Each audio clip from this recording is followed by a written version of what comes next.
and we're going to talk about some things that are very important and maybe of great practical value to you guys. Let's start, and I'm going to talk to you guys, and this is actually really important to the young men, but it's true to the young ladies as well. What to do if you are arrested. That is, not if you're arrested, but if you're stopped by the police. And the best way to understand how you should act is to talk about what the police are worried about, what the police are concerned about, how the police are trained. What is it, if somebody is pulled over, when the police pull somebody over, they're turn their red lights on, and they pull somebody over, what is it the police are concerned about? What is it the police are the most concerned with?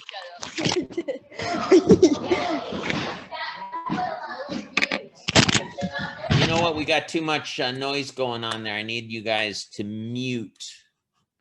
I'm trying to get the chat. Oh, here I go. I got the chat going. Okay. Yeah. Okay, you guys mute.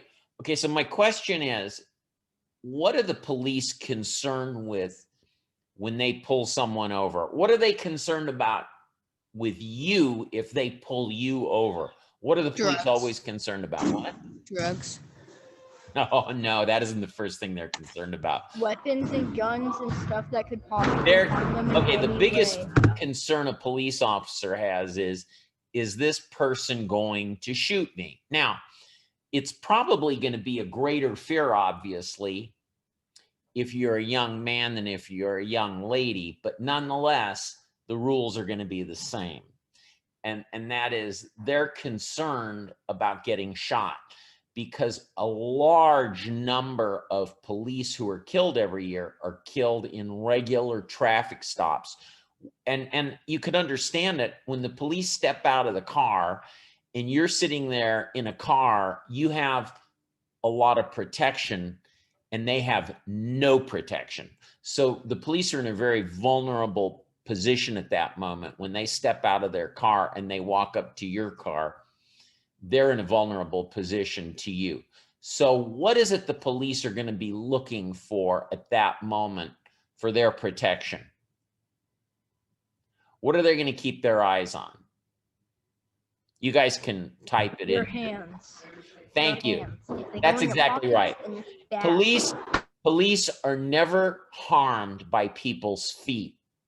People don't carry weapons on their feet. They really don't care about your feet. They don't even care particularly about your face. They are concerned about your hands. Thank you. They're concerned about your hands. So if the police can see your hands, are they going to be worried? No. You know, if you've got your hands out where they can see them, the police are going to feel safe. So let's talk about that. When you get pulled over by police, where do you want your hands to be? Above your head. No. You want them to be on the steering wheel. And you want them to be at the position 10 and 2 on the steering wheel, like 10 o'clock or 2 o'clock. You want them to be right up on the steering wheel at 10 o'clock and 2 o'clock. Okay, does everybody get that? The police, so if any of you are pulled over, girl, boy, whatever, always put your hands on the steering wheel at 10 and 2. That's telling the police that you know what you're doing. And it's telling the police that they don't have to worry about you. They see you, and that's being respectful to the police. That's being really respectful to the police. Okay, now let's presume you're with somebody, and you do that because you've had this class and you know how to act when the police pull you over. What else are police worried about other than the driver? They know there's going to be a driver. What else are they worried about?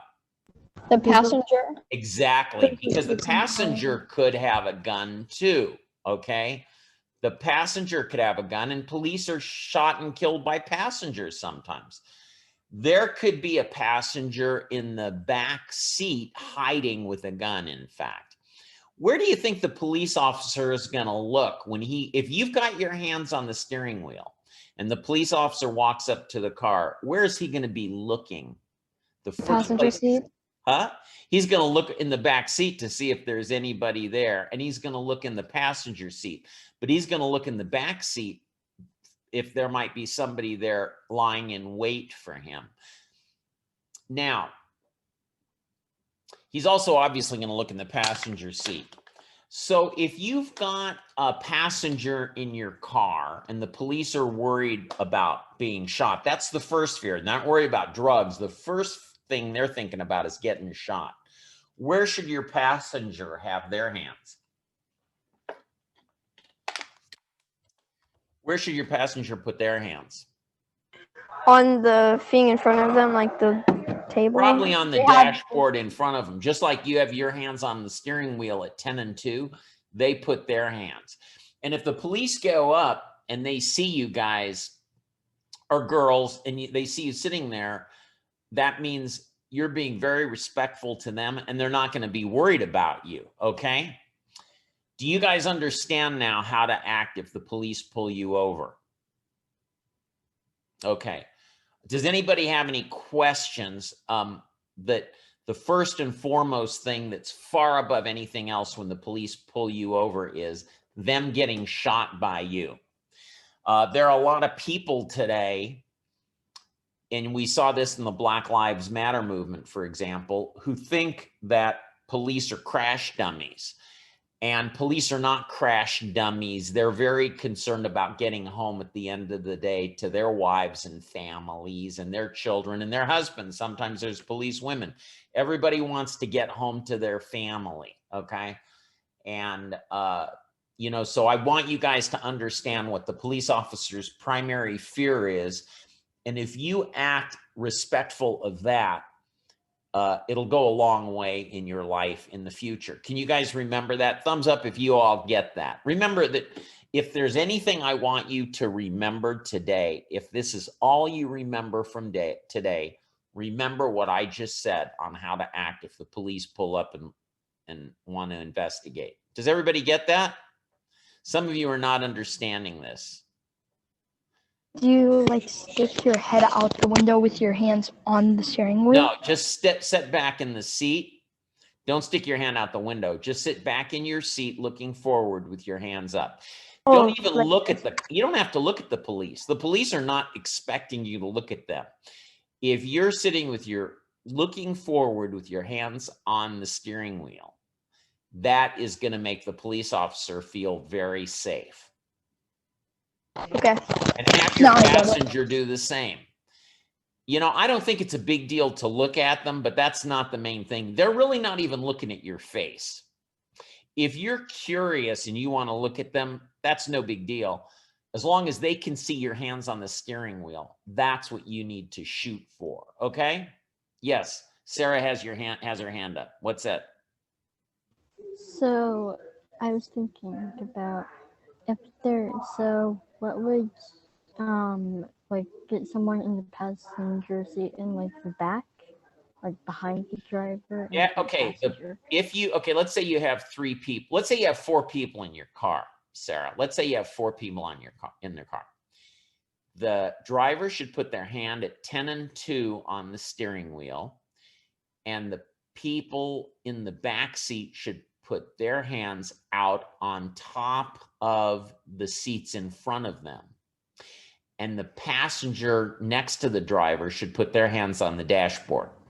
But if the police officer sees 4 people in a car and sees 8 little hands out where he can see them, or the police officer's a woman can see them,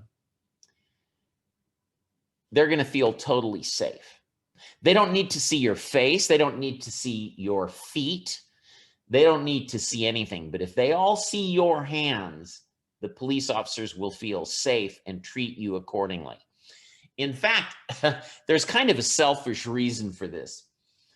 If you do that and you're so respectful to the police, if they're pulling you over for speeding or something, they're much more likely to let you go if you show them that courtesy that I just shared. Does that make sense?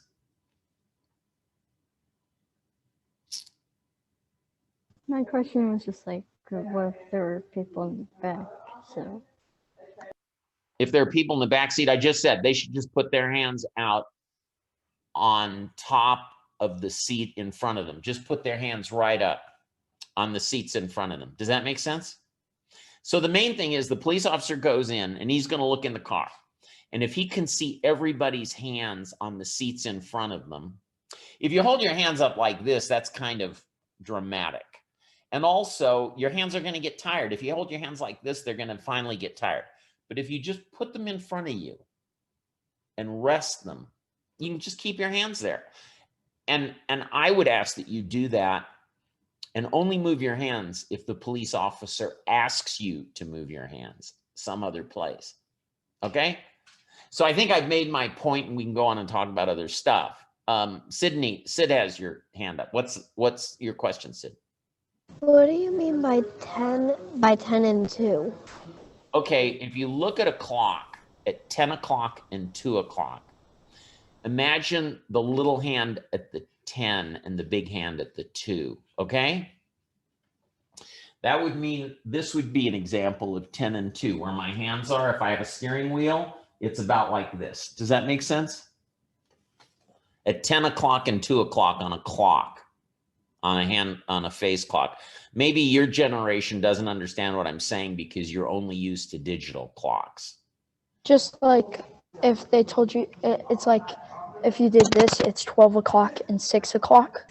Exactly. Yeah. If it was 12 o'clock and 6 o'clock, your hand would be like that. But don't make it 10 o'clock and 2 o'clock. Okay. That way the police officer. I already knew about this. I already knew about this. Do you guys know about clocks, or is it just digital? Maybe I'm making presumptions. I know about clocks, and I know about like you can have stuff. Yeah. Ryan, you have a question. Ryan has a question. Ryan. What if there was a bomb in your hand?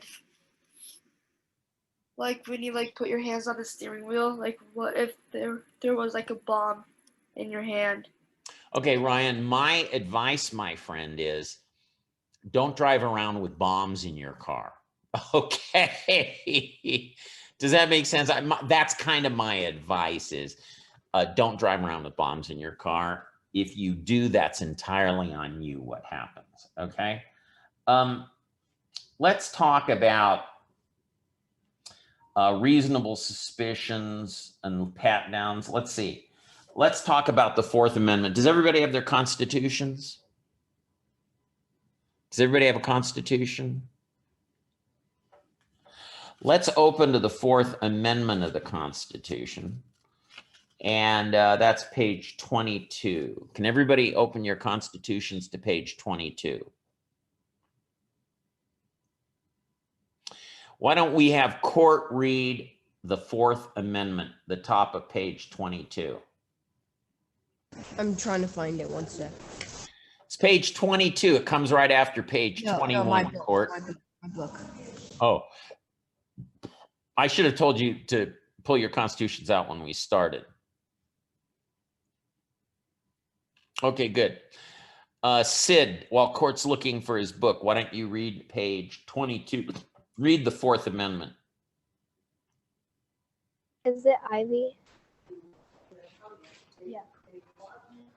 The right of the people to be secure in their persons, houses, papers, and effects against unreasonable searches and seizures shall not be violated, and no warrant shall issue, but upon probable cause supported by oath or affirmation and particularly describing the place to be searched and the persons or things to be seized. Okay, now this was written a long time ago. And why is it? Let's talk about why this amendment was written. When we were a colony of England, the British sometimes would get what was called a general warrant. And so that general warrant would just allow the magistrate to walk into your house and they would go through everything you owned looking for evidence of a crime. And isn't it interesting how it says, no warrants shall issue, but upon probable cause, particularly describing the place to be searched and the persons or things to be seized. So today, warrants are required to be only given by a magistrate. And the person is gathering the evidence, is giving the evidence, has to be under oath, which makes it serious to lie. And they have to particularly describe what's being searched. So when they wrote this amendment, it was because they had felt the heavy hand of the British in searching for criminal things, criminal pieces of information and evidence and proof of crime, and they weren't specific. And so this is really to protect us. Now, as you can imagine, is there anything, Ryan, I don't see your smiling face? Okay. As you can imagine, this was written many, many years ago. So the reason, and we have courts, is because courts go back and look at something like this, and then they apply the law here to new developments in technology. So for example, cell phones.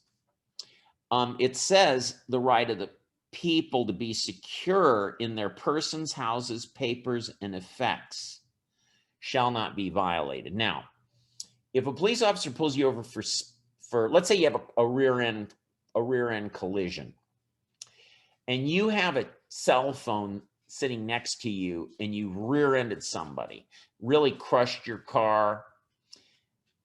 And the police officer sees that you got a cell phone on the seat next to you. What suspicion might that police officer have? Kyle? Driving with a cell phone, looking at your cell phone while you're driving. Texting, right? Texting. Okay, now, does a police officer have a right to look in your cell phone and see whether or not you were texting? Yes. No.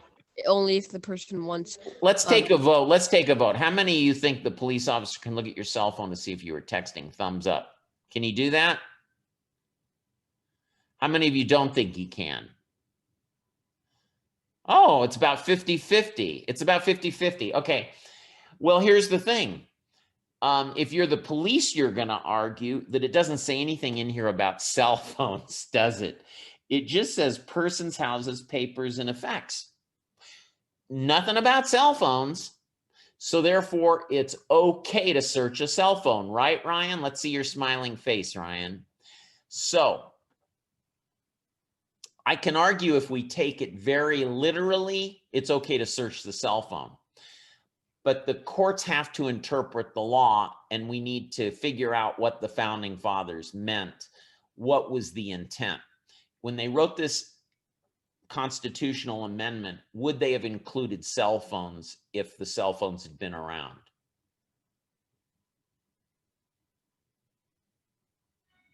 So the answer is you need to have a warrant.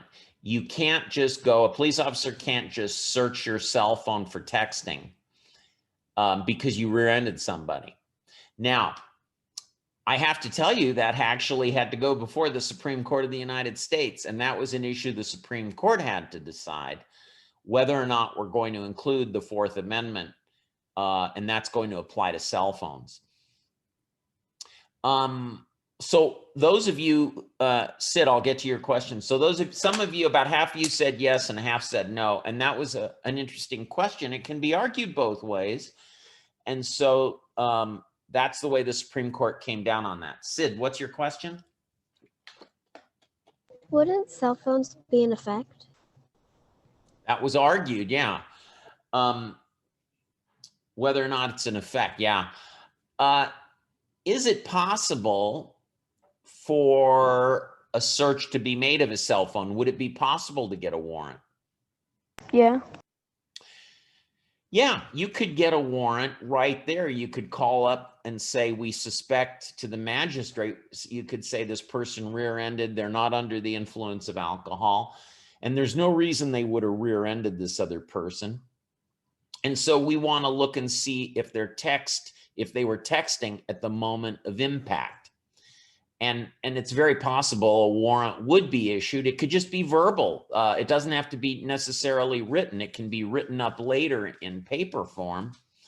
but a warrant could be issued to look into the cell phone, only to see at what time. They're not going to analyze whatever was said or the context of the conversation. What they will do is they can look and see if that person was violating the law and texting while they were driving. And that's a very dangerous thing to do. You guys all know not to text and drive, right? You know, we pay more insurance in our car costs because people choose to text and drive. It's very dangerous to do that. Okay. When people, okay, let's say you're pulled over for speeding and the police officer turns his lights on and he steps out of the car and you've got your hands on the steering wheel. Are you under arrest at that moment? No. Did any of you read the chapter? It was in the chapter. The answer to that is you are under arrest. What does it mean by an arrest? What is an arrest? To stop somebody. Okay, an arrest only means that you're not free to leave. An arrest means that you're not free to just walk off. If a police officer pulls you over for speeding, can you get out of your car and leave your car on the freeway and walk away? No. You can't, right? Why can't you? Why can't you just pull over and get out of your car and walk away? Because they need to see who's the person who's driving the car. Well, they see the driver. The driver gets out and he just walks away. He just walks away. What's going to happen? The police officer is going to detain him, right? The police officer is not going to let you walk away. And the reason the police officer isn't going to let you walk away is because technically you are under arrest. Does that make sense? You get that? So if you're pulled over by the police, you're under arrest. We got a lot to cover and we just don't have much time, so I'm just going to jump around here. What to do though, if you're arrested? Let me talk to you guys really frankly. I'm going to talk to you guys like you're adults. I'm going to give you information that you can use all your life on this, okay? If you're stupid enough to drunk drive ever, which you're not, none of you are going to drunk drive or anything, but if let's just say somebody were to do that, or you commit some crime, or even if you don't commit a crime, forget committing a crime. It doesn't matter whether you do or don't commit a crime. If the police ever want to talk to you, what should you tell them? What do you do if the police want to talk to you about and they think that you might have committed a crime? What You answer their questions. You answer their questions. Does anybody have another idea? Tell the truth. Okay, here's what you do. And this is my advice. Tell them that you need to talk to your lawyer and you'd really like to talk to them and be very respectful. I'm telling you to always be respectful. I've told you that with how to place your hands, but you tell them that your lawyer would kill you if you talk to them. You say, I'd like to talk to you, but my lawyer would kill me. That's all you say. I'm not going to talk to you. If I did, my lawyer would kill me. That's what you always say if you're the subject of a criminal investigation. Now, is that ever going to come up to a judge or a jury that you told them that you needed to talk to your lawyer and you couldn't talk to them because your lawyer would kill you? Is this for anything? Like This is for anything in life. This is for anything. You always say the same thing. It doesn't matter whether you committed the crime or not. It doesn't matter. You always say, I'd love to talk to you, but my lawyer would kill me and I can't talk to you. Okay? Why is that? Are you ever going to get in trouble for doing that? I don't want to. I don't think so. Okay, let's talk about that.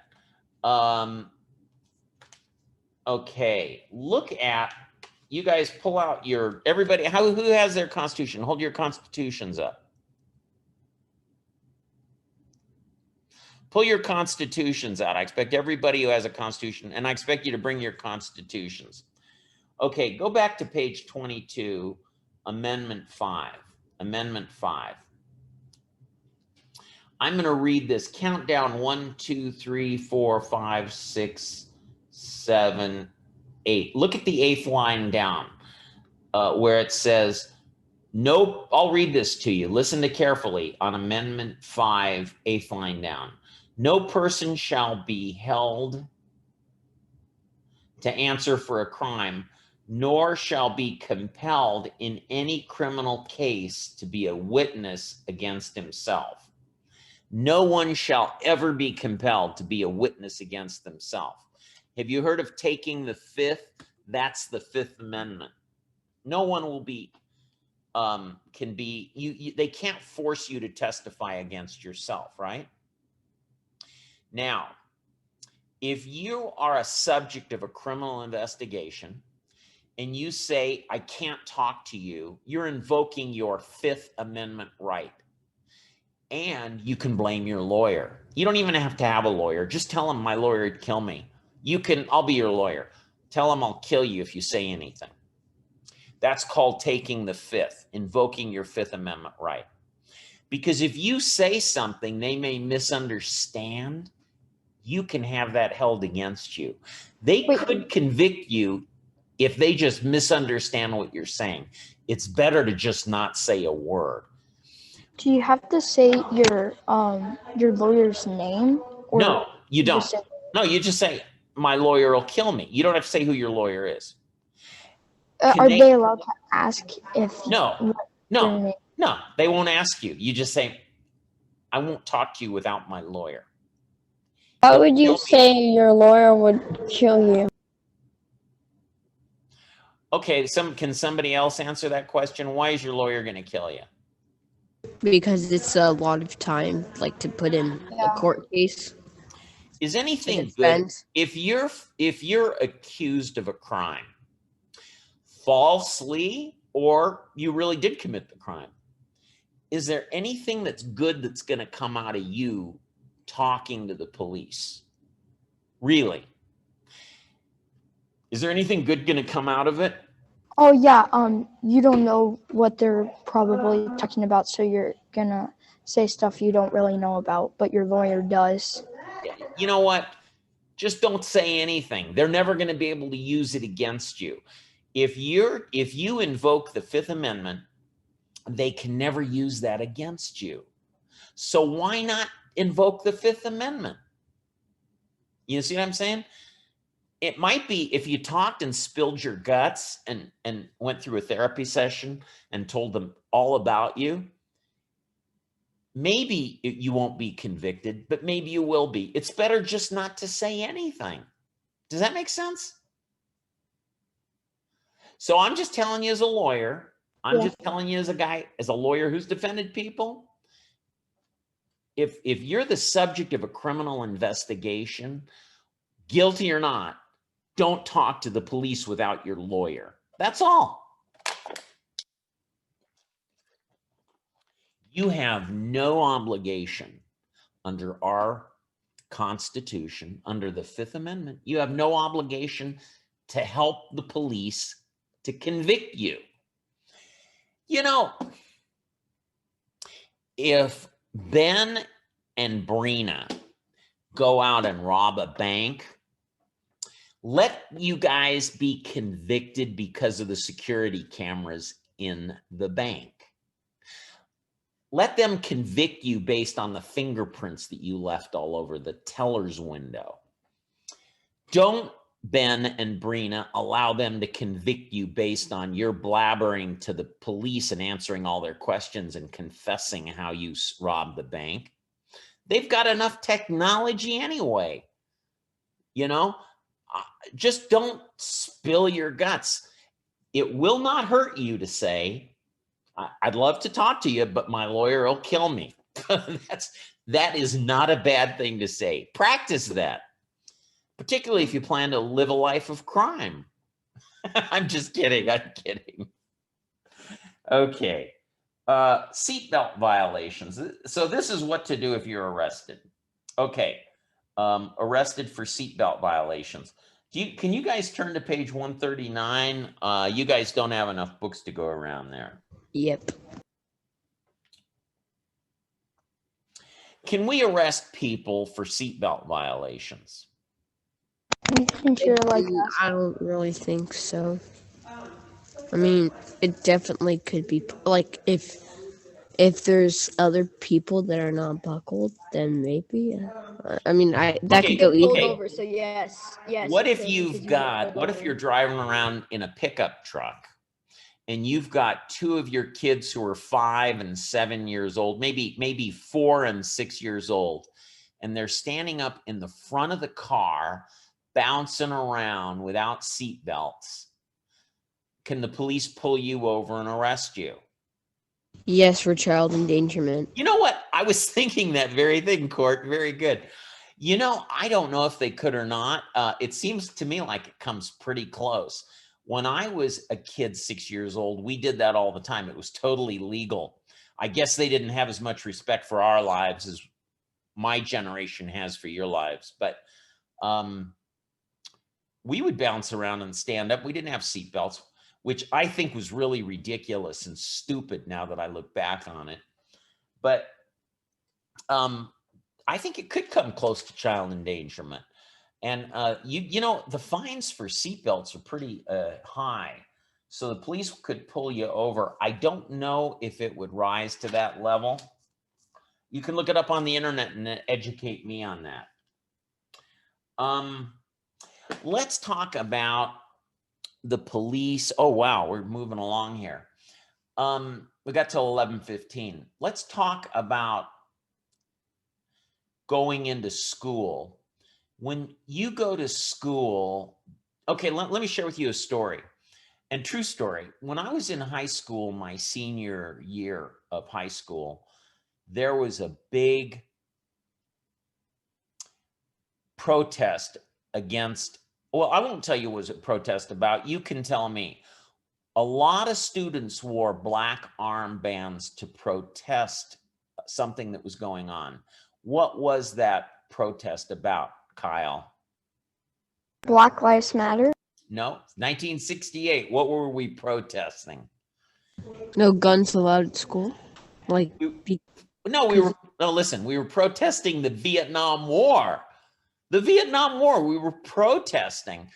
I didn't do that, but a lot of kids, high school kids, put on black armbands as a means of protesting the Vietnam War. Now, a lot of principals in the country, and of course there are thousands and thousands of schools, and so different principals had different rules, but a lot of principals said, if you wear a black armband, we will suspend you, okay? Now, do you guys think that's okay for a principal to suspend students for protesting the Vietnam War by wearing a black armband? What do you guys think of that? it's not right, but technically she can do it. Well, It takes away, No, she can't, because freedom of takes away speech. your, Freedom of speech, so she takes can't. oh away- yeah, that's very good. That's very it good. takes Thank away you. your right to protest. It takes away your right to Why? protest. Yeah, the right to free speech. Okay, so, but that's an interesting problem because in I think it was 1969, we really hadn't developed that. The Supreme Court had to hear that case. And the reason they had to hear it, because we hadn't made a decision. Children do not have the same constitutional rights that adults do. They don't have that same level. Children are under the wing. They were under the wing of their parents. And when parents drop their children off at school, they're entrusting them over to the school system. So a principal, in a sense, stands in the shoes of the parents. And so it could be argued if principal says, hey, you're not wearing a black armband, you can't wear a black armband. Does that make sense? So back when I was your guys' age, a principal could tell you you can't wear a black armband and you could be suspended. And when I was a little older than you guys, the Supreme Court addressed that issue and said, listen to me, listen to me. The Supreme Court said, you do not leave your constitutional rights at the schoolhouse door. That when you walk in, you still have some constitutional rights that you keep even when you go to school. And one of those rights is the freedom of speech. However, does that mean you can wear obscene wording on your shirts? Can you say really obscene, obnoxious, demeaning things on a t-shirt? Like I see Ben with something. What does your shirt say on it? What does your shirt say, Ben? You want to type it in? Okay. Now, can't hear you, Ben. Ben, Okay. on you mute. Okay. Well, so look at Ben's shirt. Everybody, you guys can see Ben's shirt. He's got something written. Can you have obscene things written on your shirt? Yes or no? You're not allowed to do that, are you? So you really don't have, if your parents, what? It says polo. Okay, now Ben can wear that shirt. Let's say that shirt, and just imagine some obscenity that Ben has on it. He couldn't go to school with a shirt with an obscenity on it, could he? No, right? He can't just wear any shirt with any obscenity. Could an adult? An adult could wear a shirt that you would not be allowed to wear at school. An adult could wear that, right? And go to the mall or something. They can't be arrested or anything, right? So what's the difference? Okay. Anybody want to point the difference out? Why is it, if you have the right to free speech as a kid, why can't you wear a shirt with an obscenity? Because the school can set certain rules, but they can't take away all of your rights. You're on someone else's. Here's the difference. Okay, that's a good point. Here's the difference. If you have a shirt with an obscenity on it, it's going to undermine the educational environment. It's going to make it harder for teachers to teach. It's going to be harder for kids to learn if you use your free speech to put an obscenity on a shirt. But if you're protesting the war by a black armband, does that diminish the learning environment? No. So so you don't really, as a child, you don't really have the full free speech rights as an adult. But we're going to look at each case and make a decision. And the real question is, you've got free speech so long as it doesn't diminish the learning environment. That's all it comes down to. Do you have a question, Court? Yeah, last year I wore a Trump hat to school, and this year our duty got mad at me and sent me to the principal's, and I said to the principal, freedom of speech, and she just let me go. What school was this? Maple Elementary. Is it, So that it's a public school? Public school, yeah. Who brought you to the principal? Yard duty. I was wearing it at recess.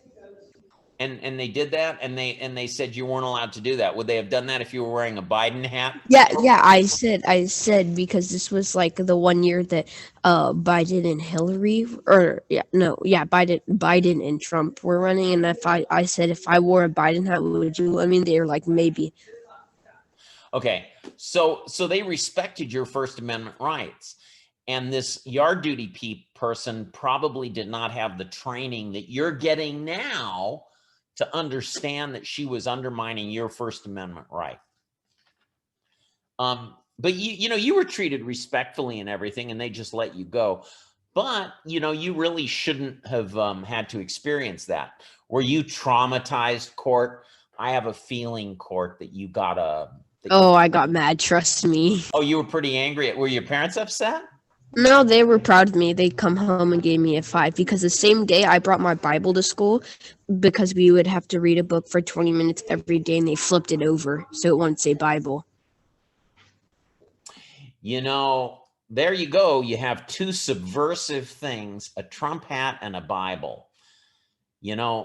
Court, you are so subversive to the order of things, man. You are lucky you got out of there. But I'm sure you survived and thrived and grew from that experience. Traumatic though it was. Well, let's talk. Okay, so another thing. Okay, we get into really in the 1970s and 1980s, we developed a lot of these rights regarding kids. Let's talk about an expectation of privacy. Okay, if some kid puts marijuana in a locker, do they have an expectation of privacy regarding the locker? Yes. No, it's not there. They don't own Yeah, it. it's not their property. They don't have the right. You to know, you have it. don't have the expectation of privacy in a locker. If you have a little marijuana cigarette in your pocket and the principal, can he walk in and say, okay, I want everybody to reach in your pockets and pull everything on your in your pockets out, turn your pockets inside out? Can the principal do that? Yeah. No.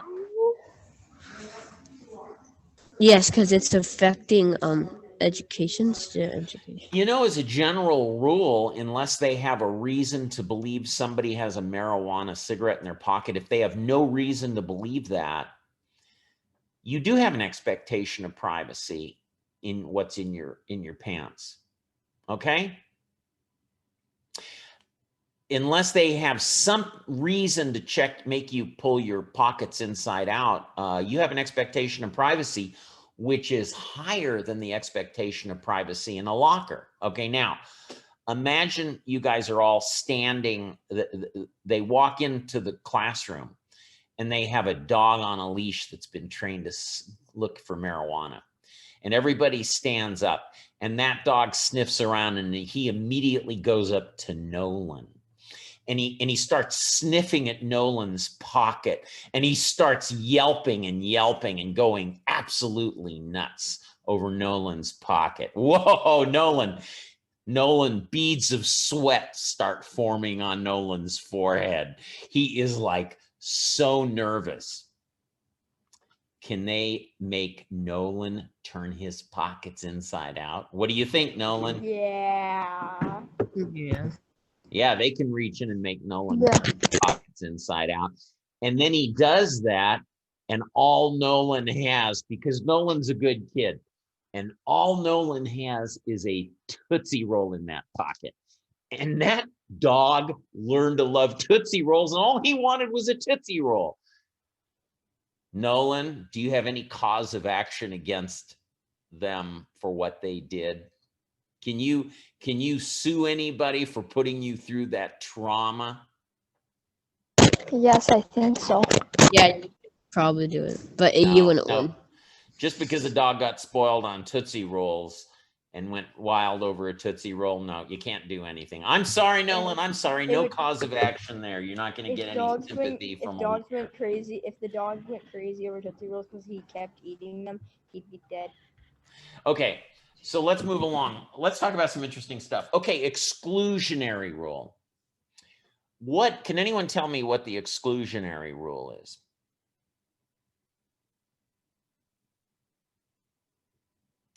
The exclusionary rule says that any evidence that is obtained illegally or obtained not in accordance with respecting the constitutional rights of someone can be excluded from evidence. It cannot be introduced at trial. Okay, now, do you guys know? Okay, so let's just talk about, let me see, warrants are a good thing to talk about. What does a warrant require? The police obviously can't just walk into your home.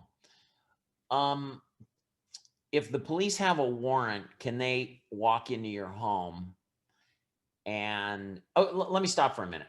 What if the police knock on your door and say, we would like to come look around your house for evidence of drugs? Can they do that? Can the police come and knock on your door and say, we want to look around your house for evidence of Yeah. With drugs? the warrant or with your permission? Who said that?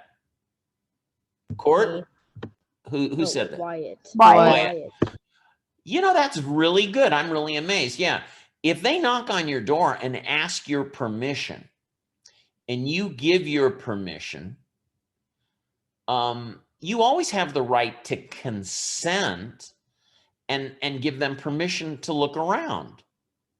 Do a lot of people do that? Do people who have illegal guns or illegal drugs or whatever illegal in their home, if the police knock on the door, do a lot of those people give them permission to come in and look around? No. Actually, they do. A lot of people may have illegal stuff in their home, and they'll just say, yeah, come on and look, hoping the police will not find them. They're not going to find those drugs. They're not going to find those illegal guns or whatever.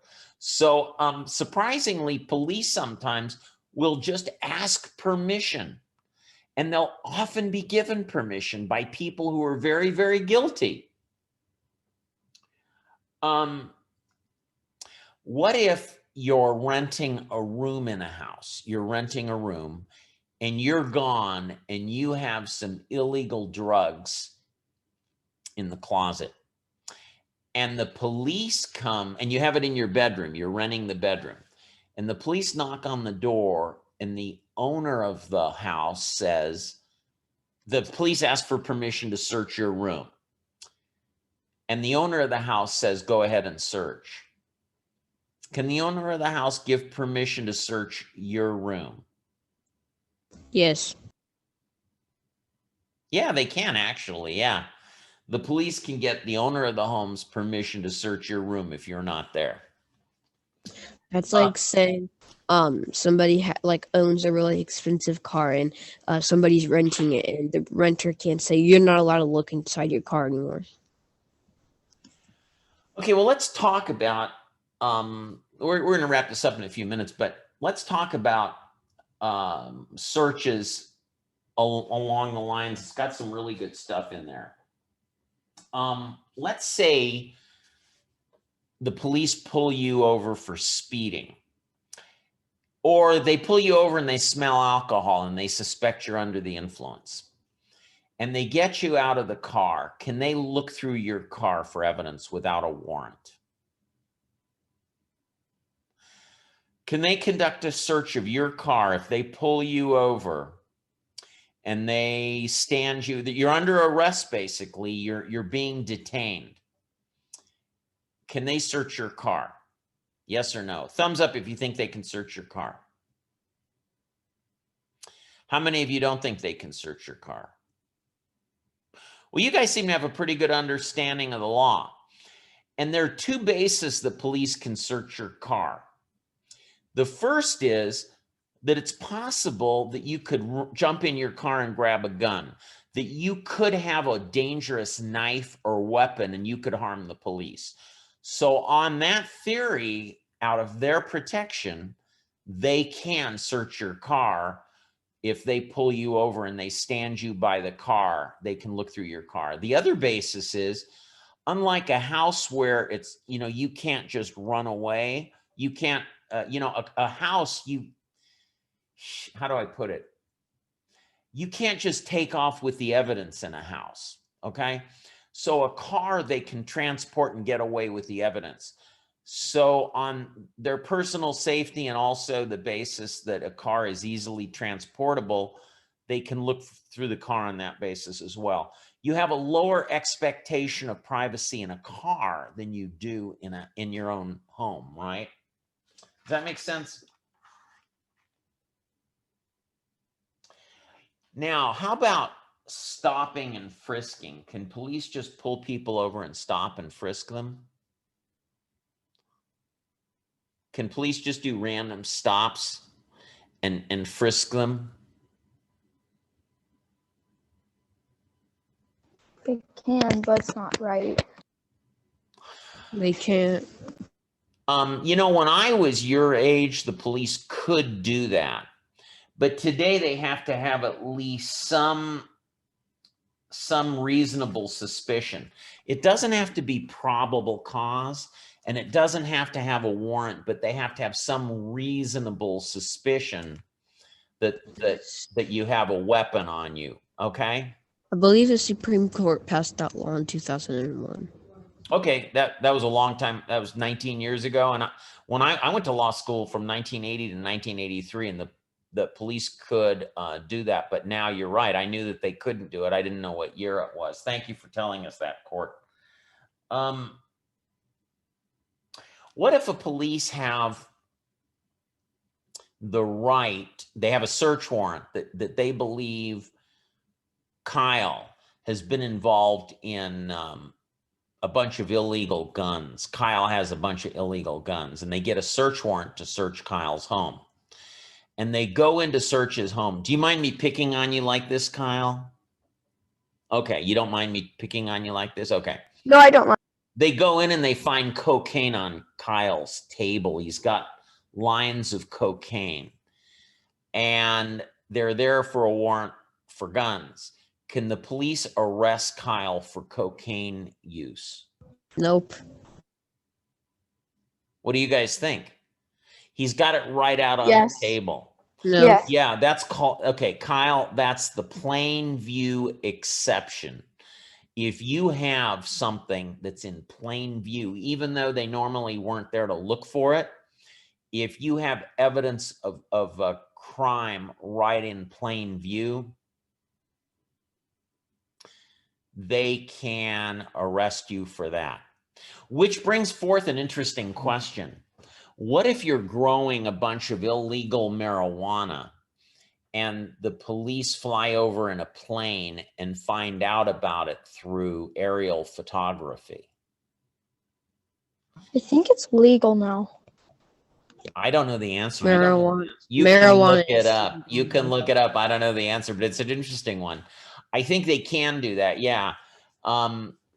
You know, it's kind of weird. We've really had to address that issue as we've had technology. Here's an interesting one. Has anybody taken the 23andMe test or Ancestry.com? Nope. None of you have done that? Okay. My grandpa gets mad at me. So he's Greek, and I said I want to take the ancestry. But I was joking, and my grandpa is always mad because he says everybody in this world is Greek because the Greeks started it. So yeah, I'm not allowed to. Okay. So did you guys know the Golden State Killer? They caught the Golden State Killer because of Ancestry.com and 23andMe.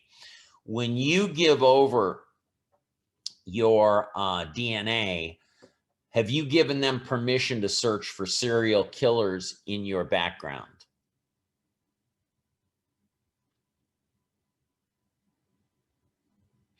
Can they use your DNA to trace down any serial killers you may be related to? Any Yes. rapists you may be related to? You may be ratting out some second cousin. You may be ratting them out for crimes they committed if you give any of your DNA over. Okay, so what's the answer to that? Yeah. Can they use your DNA to track down your second cousin, for example?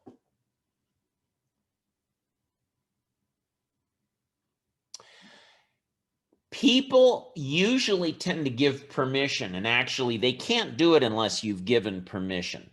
But most people actually give permission because if you haven't committed any crimes, let's say I were to have the Golden State Killer is a killed man. Do you think his family tree, his first cousins, second cousins, third cousins, his great uncles or whatever, do you think if they give DNA, they really want to protect that guy who's raped and murdered a lot of people? Hello? They don't want to. So because of that, a lot of people say, go ahead and use it. If I have, used my DNA for any crime solving you can do, go ahead and use my DNA. So that's the rule on that. You know what? Have you guys enjoyed? Is anybody? We just got a few minutes here.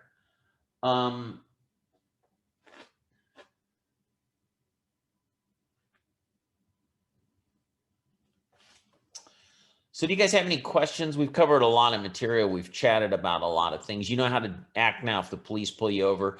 Be respectful and understand. Put yourself in the police officer's place. Recognize that first and foremost, that police officer is concerned with his or her own safety. And then act accordingly. If you remember that, you'll really pretty much have it in the bag. Does anybody have any questions they want to ask about what we've covered today so far?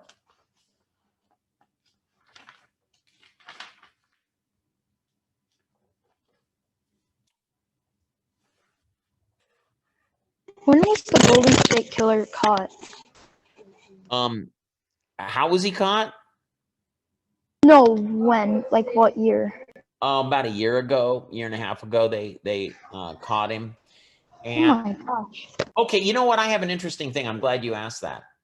Do you have a reasonable expectation of privacy? Let's say you go to McDonald's and you take and you get, I guess McDonald's has ice cream bars, right? Yeah. Do they have any things on a stick, ice cream bars on a stick? Ice cream cones, I'm pretty sure. Okay. You have an ice cream cone at McDonald's, and you know how you lick the paper? I mean, you know that sugar gets on it. It's so delicious. You don't want to let any of that sugar go to waste. As terrible as sugar is for you, you don't want any to go to waste. And so you reach in and you lick it. And then you throw it in the trash with the other stuff. Do you have a reasonable expectation of privacy in that trash you threw away at McDonald's? Nope. Nope. How many not of at you all. think, put thumbs up if you think you have a reasonable expectation of privacy?